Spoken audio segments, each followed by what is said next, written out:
Hello my dear friends, welcome to Ishant academy. आप सबों को अपने यूट्यूब चैनल ईशांत एकेडमी में स्वागत है।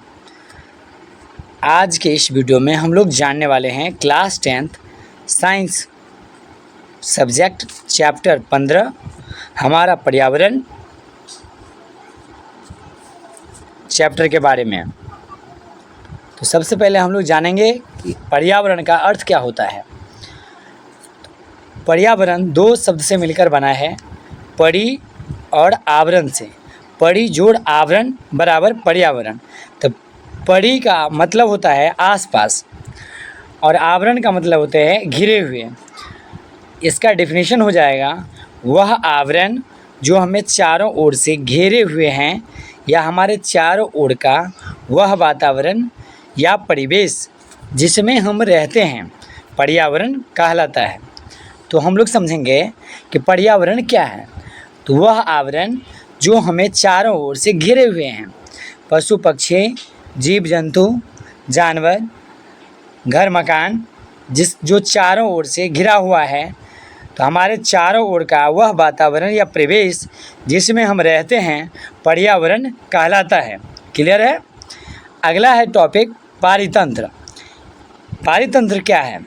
एक क्षेत्र के सभी जीव व अजैविक घटक मिलकर एक पारितंत्र का निर्माण करते हैं। एक क्षेत्र के जितने भी जीव हैं या अजैविक घटक हैं वो सभी मिलकर के पारितंत्र का निर्माण करते हैं। इसलिए एक पारितंत्र जैविक जीवित जीव या अजैविक घटक जो निर्जीव जीव कहलाते हैं, जैसे तापमान, वर्षा, वायु, मृदा आदि से मिलकर बनता है। ये आपके पारितंत्र कहलाते हैं। अगला है पारितंत्र के प्रकार। तो पारितंत्र दो प्रकार के होते हैं। एक है प्राकृतिक पारितंत्र। तो हम जानेंगे कि प्राकृतिक पारितंत्र क्या है। पारितंत्र जो प्रकृति में विद्यमान है, उपस्थित है, उपलब्ध है, प्राकृतिक पारितंत्र कहलाते हैं। उदाहरण के लिए जंगल, सागर, झील इत्यादि। अगला है मानव निर्मित पारितंत्र। जो पारितंत्र मानव ने निर्मित किया है उन्हें मानव निर्मित पारितंत्र कहते हैं, जैसे खेत, जलाशय, बगीचा। तो पारितंत्र कितने प्रकार के? दो प्रकार के। एक प्राकृतिक पारितंत्र जिन्हें गॉड ने बनाया है और वो गॉड गिफ्टेड है, प्रकृति प्रदत्त है। अगला है आपका मानव निर्मित पारितंत्र जिसे मनुष्य ने बनाया है, जैसे खेत, जलाशय, बगीचा इत्यादि। पारितंत्र के घटक दो होते हैं। एक है अजैविक घटक, दूसरा है जैविक घटक। अजैविक घटक और जैविक घटक। तो अजैविक घटक क्या है? प्रकृति के वे घटक जिनमें जीवन नहीं है किंतु जीवन को आधार प्रदान करती है, अजैविक घटक कहलाते हैं। तो अजैविक घटक हो गए निर्जीव वस्तु। सभी निर्जीव वस्तु अर्थात सभी निर्जीव घटक जैसे हवा, पानी, भूमि, प्रकाश और तापमान आदि मिलकर अजैविक घटक का निर्माण करते हैं। तो अजैविक घटक कैसे बनेगा? हवा से, पानी से, भूमि से, प्रकाश से और टेम्परेचर से, तापमान से। क्लियर है। अजैविक घटक का मतलब निर्जीव वस्तुएं। क्लियर। अगला है आपका जैविक घटक। प्रकृति के वे घटक जिनमें जीवन है, मतलब कि जो सजीव है, जैविक घटक कहलाते हैं, जैसे पशु पक्षी, जीव जंतु, पेड़ पौधे, कीड़े मकोड़े, सूक्ष्मजीव इत्यादि। सभी सजीव घटक जैसे पौधे, जानवर, सूक्ष्मजीव, फफूंदी आदि मिलकर जैविक घटक बनाते हैं, जैविक घटक का निर्माण करते हैं। क्लियर। आहार के आधार पर जैविक घटकों को तीन वर्गों में बांटा गया है। एक होता है उत्पादक, दूसरा होता है उपभोक्ता, तीसरा होता है अपघटक। आहार के आधार पर, भोजन के आधार पे जैविक घटकों को तीन भागों में बांटा गया है। एक होता है उत्पादक, दूसरा उपभोक्ता, तीसरा अपघटक। क्लियर है। आगे देखिए उत्पादक क्या है। सभी हरे पेड़ पौधे उत्पादक कहलाते हैं। तो सभी हरे पेड़ पौधे एवं नीलहरित शैवाल जिनमें प्रकाश संश्लेषण की क्षमता होती है इसी वर्ग में आते हैं तथा उत्पादक कहलाते हैं। तो सभी हरे पेड़ पौधे उत्पादक कहलाएंगे क्योंकि उनमें प्रकाश संश्लेषण की क्षमता होती है। प्रकाश संश्लेषण क्या है? जिस मूलभूत प्रक्रिया द्वारा पेड़ पौधा अपना भोजन तैयार करते हैं, बनाते हैं, उसे प्रकाश संश्लेषण कहते हैं। क्लियर है। अगला है उपभोक्ता। ऐसे जीव जो उत्पादक द्वारा उत्पादित भोजन पर प्रत्यक्ष अथवा परोक्ष रूप से निर्भर करते हैं और वहाँ से अपना भोजन प्राप्त करते हैं, उसे उपभोक्ता कहते हैं। ऐसे जीव जो उत्पादक द्वारा उत्पादित भोजन पर प्रत्यक्ष अथवा परोक्ष रूप से निर्भर रहेगा, उसे उपभोक्ता कहते हैं। क्लियर है? उपभोक्ता को मुख्यतः शाकाहारी, मांसाहारी और सर्वाहारी एवं परजीवी में बांटा गया है। उपभोक्ता को मुख्यतः शाकाहारी, दूसरा मांसाहारी, तीसरा सर्वाहारी, चौथा परजीवी में बांटा गया है। तो शाकाहारी क्या है? जानते हैं, जो साग सब्जी खाते हैं, हरे पेड़ पौधे के उत्पाद को खाते हैं, शाकाहारी। पौधे एवं पत्ते खाने वाले शाकाहारी कहलाते हैं। तो वैसे जीव जो पेड़ पौधे एवं पत्ते खाते हैं उसे शाकाहारी कहते हैं। जैसे बकरी हो जाएगा, हिरण हो जाएगा इत्यादि, गाय हो जाएगा। मांसाहारी किसे कहते हैं?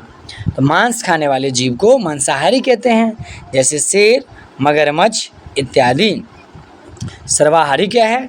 पौधे एवं मांस दोनों को खाने वाले सर्वाहारी कहलाते हैं, जैसे कौवा, मनुष्य इत्यादि। परजीवी किसको बोलते हैं? दूसरे जीव के शरीर में रहने व भोजन लेने वाले जीव, जिसे परजीवी कहते हैं।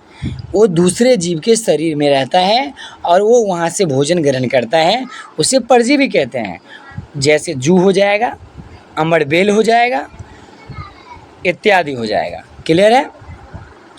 तो आप लोग बताएंगे कि जोंक क्या है? जोंक क्या कहलाएंगे? शाकाहारी, मांसाहारी, सर्वाहारी, परजीवी या मृतजीवी? तो इसका आंसर कमेंट बॉक्स में ज़रूर सेंड कीजिए। अगला है अपघटक क्या है? फफूंदी एवं जीवाणु जो कि मरे हुए जीव एवं पौधे के जटिल पदार्थों को सरल पदार्थ में विघटित कर देते हैं और इस प्रकार अपघटक स्रोतों की भरपाई में मदद करते हैं। तो अपघटक क्या है? जो जीवाणु, फफूंदी या जीवाणु जो कि मरे हुए जीव एवं पौधे के जटिल पदार्थों को सरल पदार्थों में विघटित करके अपना भोजन ग्रहण करते हैं, उसे अपघटक कहा जाता है। आहार श्रृंखला क्या है?